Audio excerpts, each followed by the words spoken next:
I did a video yesterday about microplastics, or the day before yesterday, being found commonly in the brains of people at autopsy. And then I became interested in the subject. One of the viewers told me, they wrote a comment telling me that they're very common in salt, sea salt.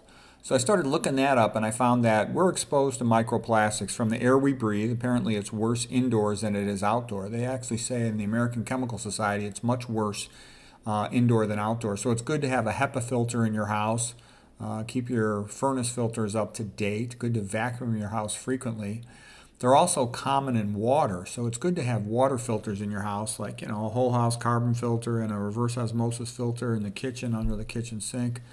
That's a good basic setup. You can have the whole house carbon filter on auto backwash, so you don't need to do any maintenance on it. On the reverse osmosis filter, about once every 1 to 2 years, you have that checked out.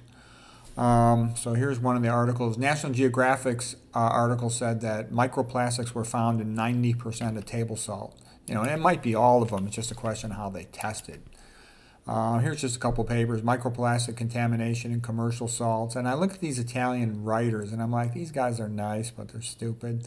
So these sound like a bunch of Italian names. They say, oh, maybe we shouldn't be exporting Italian salt because we found microplastics in it. It's like, no, you dummies. What you're supposed to do is test salt from a bunch of different places and then say Italian salt's much lower than the places that are higher than you. Therefore, we should sell more Italian salt. Don't those people have any sense? There's just other articles, microparticles in salts. They find it in all kinds of salts. Didn't seem to matter much where it came from. I haven't studied it in that much detail. I don't add salt to my food, but this is another motivator to not add salt to your food. To reduce microplastic exposure. Okay, we talked about all these places it can come from. It also comes off nonstick cookware, apparently. Plastic water bottles, of course. It's in a lot of foods.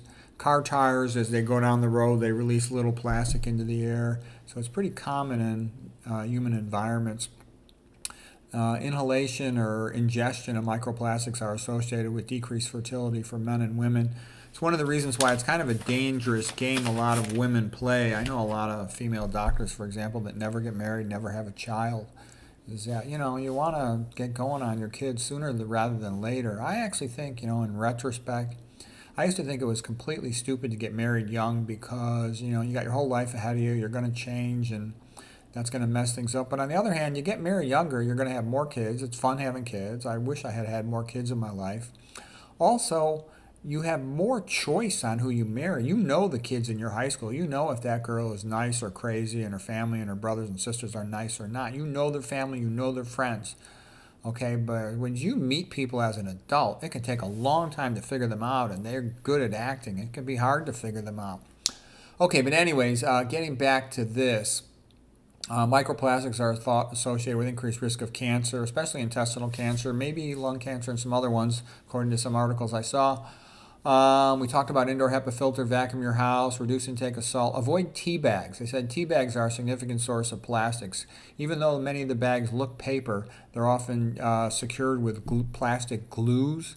I think it's best to avoid tea. You could just get the tea material itself without the tea bag. I would even say, why bother? Tea tends to concentrate bad things. Last I remembered it was like aluminum and I think F minus. Okay, get clothing only with natural fibers. Avoid acrylic. That was the worst type of clothing, according to one article I read. Avoid polyester, etc. When they whip around in the dryer, for example, they can give off particulates. These particulates in the air, they're a form of particulate air pollution, particulate matter air pollution.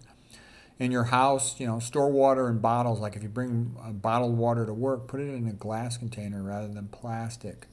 In your house, use glass cups and plates rather than plastic. Whole house carbon filter, we talked about that. Never microwave food in plastic. A lot of people microwave baby bottles with the kids' food in plastic. Not a good idea.